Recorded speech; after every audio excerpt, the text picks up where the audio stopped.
Assalamualaikum warahmatullahi wabarakatuh.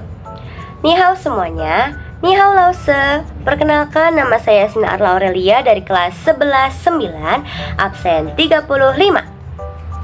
Tujuan saya membuat video ini untuk memenuhi mata pelajaran bahasa Mandarin.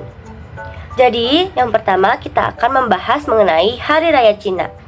Hari Raya Cina atau biasa kita kenal sebagai Tahun Baru Imlek merupakan perayaan terpenting bagi orang Tionghoa. Perayaan Tahun Baru Imlek dimulai pada hari pertama bulan pertama atau dalam Hansenya kita bisa sebut Chengyue di penanggalan Tionghoa dan berakhir dengan Cap Gomeh pada tanggal ke-15 pada saat bulan purnama. Malam Tahun Baru Imlek dikenal sebagai Chushi yang berarti malam pergantian tahun. Di Tiongkok, adat dan tradisi wilayah yang berkaitan dengan perayaan Tahun Baru Imlek sangat beragam. Namun, kesemuanya banyak berbagai tema umumnya seperti perjamuan makan malam pada malam tahun baru, persembahan kepada nenek moyang, serta penyulutan kembang api. Kenapa sih pada tahun baru Imlek itu banyak sekali orang China atau orang Tionghoa mendekorasi rumah mereka dengan dominan berwarna merah? Penggunaan dekorasi merah selama tahun baru Imlek sangatlah simbolis.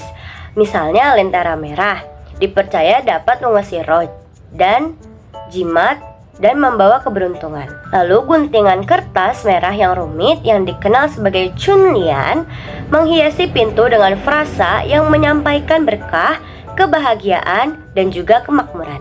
Lalu yang kedua, sejarah minum teh atau bisa kita sebut dalam Hansenya Chatou. Asal-usulnya yaitu tradisi minum teh di Cina bermula sejak lebih 4000 tahun yang lalu pada masa dinasti Han atau pada tahun 206 sebelum Masehi sampai 220 Masehi. Teh digunakan pada mulanya sebagai obat sebelum menjadi minuman harian. Ditemukan secara tak sengaja oleh Kaisar Shen Hong yang dikenal sebagai Bapak Pengobatan Cina.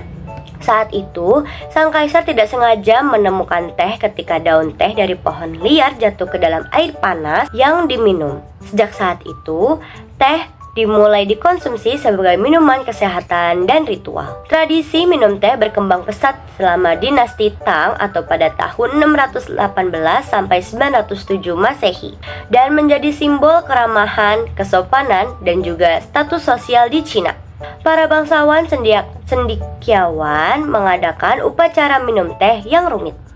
Makna filosofisnya itu seperti upacara minum teh melambangkan keharmonian, rasa hormat, kesucian, dan kedamaian. Seni minum teh juga memupuk hubungan sosial dan meditasi diri. Lalu yang ketiga ada asal-usul huruf Hanzi. Penggunaan pertama karakter Hanzi ditemukan pada masa dinasti Shang atau pada tahun 1600 sampai 1046 sebelum Masehi. Karakter ini diukir pada tulang ramalan dan cangkang kura-kura yang digunakan dalam praktik ramalan. Tulang dan cangkang dikenal sebagai oracle bonus dalam bahasa Inggris dan disebut sebagai Xia Kuwen dalam bahasa Mandarin. Para peramal akan mengukir pertanyaan pada tulang atau cangkang, kemudian memanaskan hingga retak. Pola retakan tersebut akan diinterpretasikan sebagai jawaban dari dewa atau leluhur. Ukiran pada tulang ramalan ini merupakan bentuk paling awal dari karakter Hanzi yang telah ditemukan dan memberikan wawasan berharga tentang struktur awal dan penggunaan karakter ini.